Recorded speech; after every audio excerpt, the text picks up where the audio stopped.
Então, por conta de algumas experiências próprias que eu vivi na minha vida, e por conta de algumas coisas que eu escutei hoje também, e por conta de muitas coisas que vêm se somando nos estudos que eu tenho efetuado sobre psicopatia narcisista, que eu creio que seja possessão demoníaca, né? A psiquiatria, a psicanálise define como psicopatia narcisista aquelas pessoas que vivem em prol de sugar os outros, vivem em prol do mal dos outros e passam o tempo todo planejando o mal e ludibriando as pessoas para poderem sobreviver de suprimento narcísico, né? Como eu tenho dito em muitos vídeos que eu postei aí, na minha opinião, essas pessoas são demônios disfarçados de pessoas. Eu vou contar direto ao assunto para o vídeo não ficar muito grande, porque senão aí vai ter que emendar em outro vídeo e eu quero fazer um vídeo só sobre isso. Eu resolvi tratar de um assunto chamado prosperidade. Uma vez eu estava isso aconteceu comigo.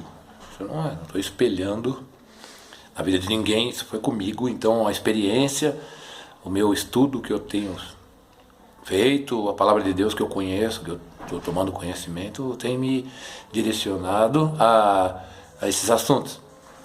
Uma vez eu me encontrava numa situação um tanto quanto difícil e um tempo que estava difícil, o dinheiro no meu trabalho estava difícil. Meu trabalho é um trabalho de arte, né?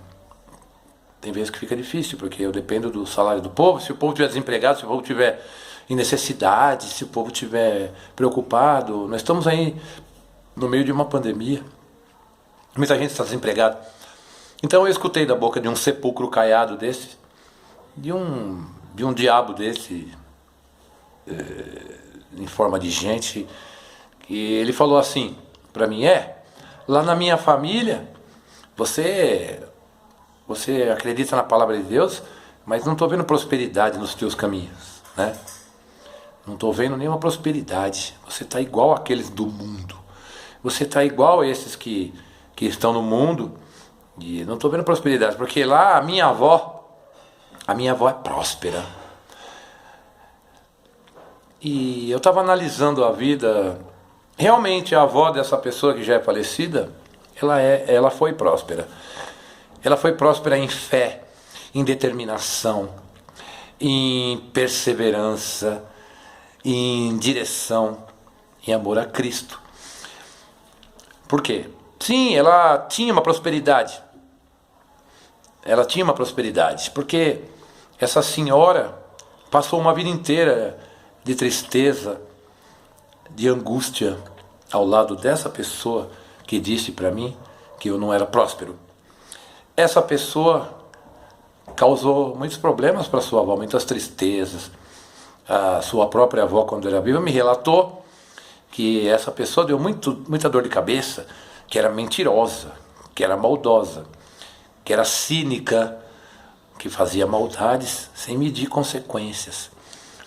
E essa senhora deve ter passado muitas coisas, porque pelo que eu sei, né, das histórias que esse sepulcro caiado me contou, na família, essa mulher, ela sofreu coisas como um filho viciado em droga, que nunca gostou de trabalhar, que sempre ficou na barra da saia da mãe. Veja bem, olha isso que eu vou contar.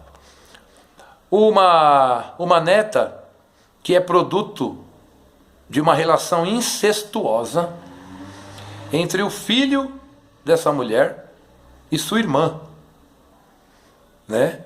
Então essa pessoa que me contou isso, ela é filha do filho dessa senhora, de sua avó, com a irmã dessa sua avó. E então realmente essa mulher foi muito próspera para estar aguentando todas essas coisas que ela, durante a vida, viu acontecendo, e manteve a sua fé, e manteve a sua perseverança, né? As filhas, todas pessoas que vivem em contenda o tempo todo. Um neto marginalizado, que envolvido com traficantes aos 15, 16 anos de idade, né?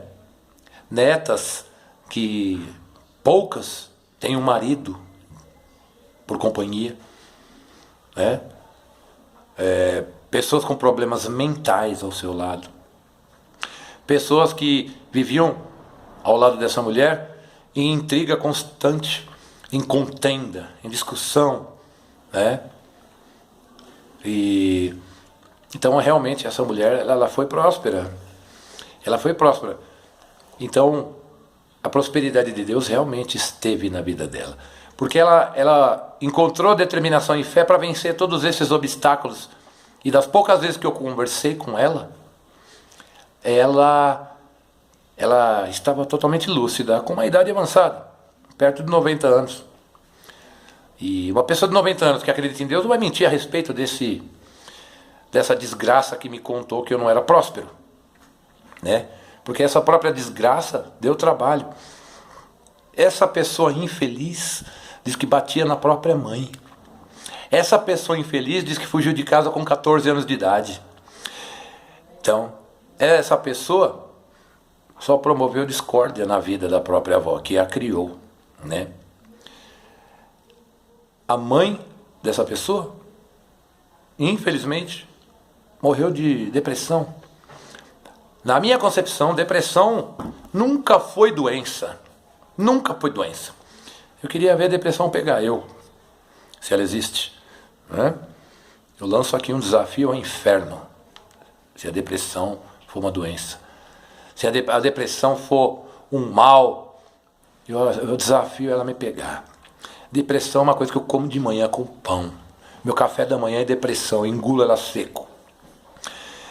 Na minha opinião, depressão é possessão maligna, é falta de Jesus Cristo, é falta de fé, é falta de obra na vida da pessoa. É falta de oportunidade de fazer o bem. É falta de olhar para dentro de si e achar uma razão para ser grande, porque Cristo está à frente dos nossos caminhos. Depressão é uma coisa criada para vender remédio, porque os remédios para a depressão são extremamente caros. Semana passada, um amigo que eu conheço há mais de 30 anos tentou se tirar a vida. Tomou 280 comprimidos de um calmante que eu não me lembro o nome, e mais 20 de outro. Tá? Então, isso eu creio não é depressão. Isso é influência de Satanás na vida da pessoa. Desculpem. Então, quanta coisa essa mulher passou, né? Ela viu na vida dela acontecendo. Ela conviveu com gente que usava droga. Um filho usuário de droga, com uma neta perversa, cruel. Que tem histórias de que essa neta tinha uma filha, e essa mulher cuidou dessa filha para essa neta trabalhar durante muitos anos, o que ela residiu lá. E um belo dia, esse sepulcro caiado, essa desgraça do inferno, essa amaldiçoada, porque eu falo assim mesmo, aqui eu lido com a verdade. Aqui eu tô relacionando a palavra de Deus no segundo livro de Timóteo 3. Estou falando dos sepulcros caiados, das pessoas dos últimos tempos. E essa mulher que me falou isso, ela, do momento para o outro, resolveu ir embora da casa da avó paterna, não disse nem tchau, levou a filha, que a avó tinha sentimento por essa criança, que era neta, não deu a mínima satisfação. Entendeu? Então, como que Satanás se coloca diante de mim para relacionar a prosperidade de um que Jesus ama? Então eu discordei imediatamente disso, e ao longo do tempo eu fui refletindo sobre as coisas, sobre a palavra de Deus e sobre as verdades, porque a verdade é assim. Deus disse: conhecereis a verdade, e ela vos libertará. Para que haja liberdade, nós temos que conhecer a verdade. Somente aquele que conhece a verdade em Cristo é liberto de todas essas opressões. A palavra de Deus diz que vós sofrereis tribulações nessa vida. Vós sofrereis aflições. Então, quanta aflição essa senhora não engoliu seco por conta da iniquidade dessa gente que não vale nem o que come, né? Dessa gente que vive o dia todo planejando o mal, dessa gente perversa, cruel, que estava ao redor da mulher apenas para sugá-la. Realmente eu concordo com a prosperidade dessa senhora, né? E eu tenho certeza que Deus a tem em bom lugar, por conta de sua prosperidade espiritual na fé. Pelo firme fundamento de se acreditar nas coisas que não se vê. Embora o mundo inteiro esteja perdido ao seu redor, você está perseverante. Ainda que a figueira não floresça, Abacuque 3:17. Ainda que a videira não dê seu fruto, ainda que todas as ovelhas sejam arrebatadas, e ainda que o campo não dê o seu produto, ainda assim me alegrarei no Senhor. Um exemplo típico disso é que quando Jesus foi crucificado, ele estava lá na cruz do Calvário. E ali, naquele lugar, haviam pessoas olhando para Jesus crucificado no madeiro. Ali tinha gente conversando sobre o imposto de renda. Ali tinha gente vendendo. Ali tinha gente chorando por Cristo. Ali tinha gente conversando sobre o namoro da filha. Ali tinha gente nem olhando para Jesus, preocupado com seus assuntos pessoais. Mas a virtude, a alegria e a esperança daquele lugar era Jesus na cruz. Ele era a novidade presente naquele local, que morreu de braços abertos, que derramou seu sangue para a libertação dos nossos pecados, né? Então, a questão da prosperidade estava em Jesus, porque ele morreu ali, humilhado, crucificado, sangrando, um sofrimento calculado pela ciência que nenhum homem aguentaria. Nenhum homem aguenta um sofrimento desse. É muito forte. A dor é muito incrível. E naquele momento ainda houve uma pessoa que falou assim: Jesus, não estou aguentando, se possível me salva. E Jesus salvou a Dimas, né? Na Bíblia não está escrito o nome Dimas, assim dizem. E disse: ainda hoje estarás comigo em meu paraíso. Foi salvo porque creu. Então, prosperidade é o que a gente carrega dentro da gente. Prosperidade está dentro de nós. Embora às vezes tentamos expandir essa prosperidade para muita gente, mas precisa ver se essas pessoas querem a prosperidade. Que é o caso dessa senhora, que viveu no meio de gente que não vale nem o que come, de gente espiritualmente criminosa, né? De gente que não tem o menor caráter, que não tem o menor bom senso, e ainda assim resistiu a tudo isso e morreu em Cristo. Então ali, em seu coração e seu espírito, realmente houve uma prosperidade infinita. E Satanás também prosperou no meio desse povo, né? Que fez tudo para que essa mulher abandonasse a sua fé e a sua doutrina. Mas ela perseverou até o fim. E eu tenho certeza que ela estará na glória, porque só de ter ouvido a voz daquela mulher, o dia que eu falei com ela, eu percebi que ela era uma mulher de Deus, né? E é isso aí, essa mensagem que eu queria deixar. Aquele que crê em mim, mesmo morto viverá. Jesus Cristo é o único caminho, a verdade e a vida. Persevere nele até o fim, porque só ele pode dar o galardão da vida eterna. Só ele pode nos salvar da sepultura.